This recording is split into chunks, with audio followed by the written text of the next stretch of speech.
Our crews have been working hard throughout the night to restore power. As we saw that storm came in and it brought with it with a lot of rain and a lot of heavy winds. And what we've seen largely is a lot of the outages have been caused by those heavy winds. We've had winds knocking down tree branches or damaging, blowing stuff into the lines, blowing trees into the lines. And that's largely been the cause of most of the outages. So our crew's been working very hard throughout the night to, address those situations and restore power, and we've made significant progress.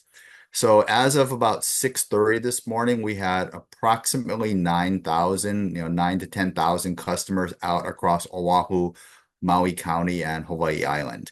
On Hawaii Island, there's been really significant progress, less than a couple hundred customers still out of power. But we're just continuing to keep at it, and our crews will be out there until the work is done and we can get all our customers back on. We're prepared for these kind of things year round. We know that there's hurricane season, but just like we urge our customers to be prepared all the time, we are always prepared to, bring in additional staff and, activate our emergency plans at any time because, here in Hawaii, it's not just hurricane season. We have tsunami, we have earthquakes, we have all manner of types of emergencies that we need to respond to, including sudden winter storms like we've seen. So, bringing on additional staff is built into sort of our normal procedures. But we prepare for this year round. We drill, we make sure that we have enough inventory, that we have our checklist always ready. And so, it's just part of the utility business, and this is pretty standard in our industry. And we know that this is just part of our way of life here in Hawaii. We know that, we live here in Hawaii, as I said, we can have these emergencies pop up anytime.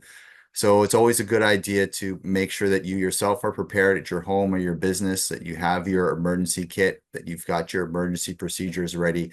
And because as we've seen, these things can happen without much notice.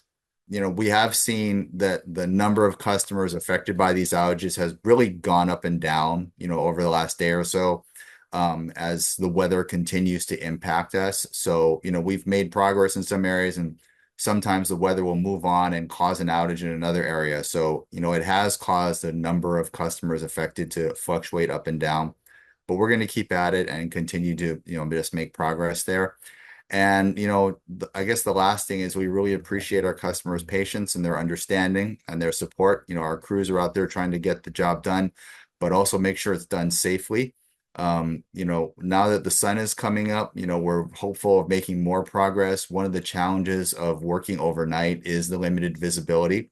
So sometimes when the sun comes up and the daylight allows us to see more clearly, then we can see the exactly what's going on there and make sure that we take the appropriate steps.